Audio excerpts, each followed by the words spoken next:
नमस्कार दोस्तों, कैसे हैं आप सभी। आप सभी का एक बार फिर से स्वागत है आपके अपने YouTube चैनल गामा डिफेंस में। दोस्तों, एक बार फिर अमेरिका के पूर्व राष्ट्रपति डोनाल्ड ट्रंप ने दोबारा बगराम एयरबेस पर दावा ठोक दिया है। ट्रंप ने कहा है कि अफगानिस्तान की सुरक्षा के लिए और दुनिया के आतंकवाद पर निगरानी रखने के लिए बगराम एयरबेस अमेरिका को फिर से चाहिए। ट्रंप कहते हैं, हमने अफगानिस्तान में 20 साल तक बहुत कुछ खोया, लेकिन बगराम एयरबेस सिर्फ एक जमीन का टुकड़ा नहीं है। यह अमेरिका की ताकत और स्ट्रैटेजिक पावर का प्रतीक है। अगर हमें आतंकवाद पर नियंत्रण रखना है तो हमें बगराम चाहिए। हम कब्जा नहीं करना चाहते, लेकिन सुरक्षा जरूरी है। वही ट्रंप का जवाब देते हुए अफगान राष्ट्रपति कहते हैं, अफगानिस्तान अब किसी का युद्ध मैदान नहीं है। हमने खून देकर आजादी पाई है। बगराम एयरबेस हमारी संप्रभुता का हिस्सा है। इसे वापस देना कभी संभव नहीं होगा। अमेरिका को समझना चाहिए कि अब यह नया अफगानिस्तान है। इस मुद्दे को लेकर अमेरिका ही नहीं बल्कि पूरे यूरोप और एशिया के समाचार चैनलों और समाचार पत्रों में तरह तरह के विवादों का जिक्र किया जा रहा है। इस तरह के अमेरिका को दल बदलू की तरह दिखाते हैं। अमेरिकी सेक्रेटरी ऑफ स्टेट कहते हैं, यह सिर्फ एक एयरबेस की मांग नहीं है, यह सुरक्षा का मामला है।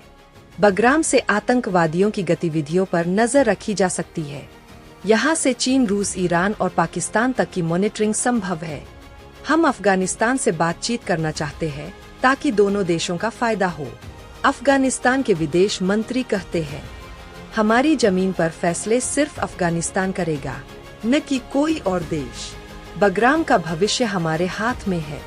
यहाँ किसी विदेशी सैनिक की वापसी मंजूर नहीं होगी। न्यूयॉर्क टाइम्स लिखता है, ट्रंप की नजर फिर से बगराम पर। वॉशिंगटन पोस्ट लिखता है, अमेरिका में बहस छिड़ी बगराम को लेकर। अफगान डेली लिखता है, अमेरिका का सपना अधूरा रहेगा। भारत के अखबार लिखते हैं, अफगानिस्तान में भूचाल, भारत की सुरक्षा पर असर। एक्सपर्ट टीवी पर कहते हैं, बगराम एयरबेस सिर्फ एक बेस नहीं बल्कि पूरी एशिया पॉलिटिक्स का सेंटर है। यहाँ से सुपर पावर का खेल खेला जाता है। अगर यह अमेरिका के पास गया तो चीन और रूस पर सीधा दबाव बढ़ जाएगा। अगर अफगानिस्तान ने इनकार किया तो नए गठबंधन उभर सकते हैं। अफगानिस्तान की सरकार किसी भी हालत में अमेरिका को बगराम एयरफोर्स बेस सपना के पक्ष में नहीं है। वही अफगानिस्तान की संसद में खड़े होकर एक सांसद कहता है कि अगर हमने बगराम सौंप दिया तो हमारी आने वाली पीढ़ियां हमें माफ नहीं करेंगी। दूसरा सांसद कहता है, आर्थिक मदद के लिए शायद सरकार झुके, लेकिन जनता कभी इसे स्वीकार नहीं करेगी। लेकिन ट्रंप अपने सामने किसी की कहा मानने वाले हैं। वह तो जो कह देते हैं वही उनके लिए सच होता है। वह केवल अपनी मनमानी करने वाले और दूसरों की बातों को डालकर करने वाले नेता की तरह व्यवहार कर रहे हैं। ट्रंप ने अफगानिस्तान को लेकर दोबारा धमकी भरे लहजे में कहा है कि हम अफगानिस्तान के दुश्मन नहीं हैं, हम आतंकवाद के दुश्मन हैं। अगर बगराम हमें नहीं मिला तो हमें और विकल्प तलाशने होंगे। अफगान राष्ट्रपति कहते हैं, ट्रंप साहब, अफगानिस्तान अब 20 साल पुराना अफगानिस्तान नहीं है, यह नया अफगानिस्तान है और बगराम हमेशा अफगानिस्तान का रहेगा। दोस्तों, इससे यह साफ पता चलता है कि अमेरिका किसी का सगा नहीं है। उसने जिस तरह से भारत पर 50% टैरिफ लगाया और भारत पर रूस का मदद करने का आरोप लगाया, जबकि भारत रस से तेल खरीदने के मामले में दूसरे नंबर पर आता है। भारत से ज्यादा तेल तो चीन ही रूस से खरीदना है।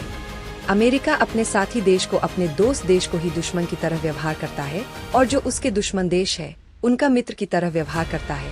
कोई भी अमेरिका की इस रणनीति को समझने में सफल नहीं है कि ट्रंप आखिर चाहते क्या है। ट्रंप का यह कदम सिर्फ एक एयरबेस की लड़ाई नहीं बल्कि पूरी दुनिया की राजनीति बदलने की कोशिश है। क्या बगराम फिर से अमेरिका के हाथ आएगा या अफगानिस्तान इसे अपनी अस्मिता का प्रतीक बनाए रखेगा? दोस्तों, यदि आपको यह वीडियो पसंद आए हो तो वीडियो को लाइक करें, चैनल को सब्सक्राइब करें और वीडियो को अपने दोस्तों के साथ शेयर करना ना भूले। चलिए मिलते हैं किसी नेक्स्ट वीडियो में, तब तक के लिए धन्यवाद। जय हिंद, जय भारत, भारत माता की जय।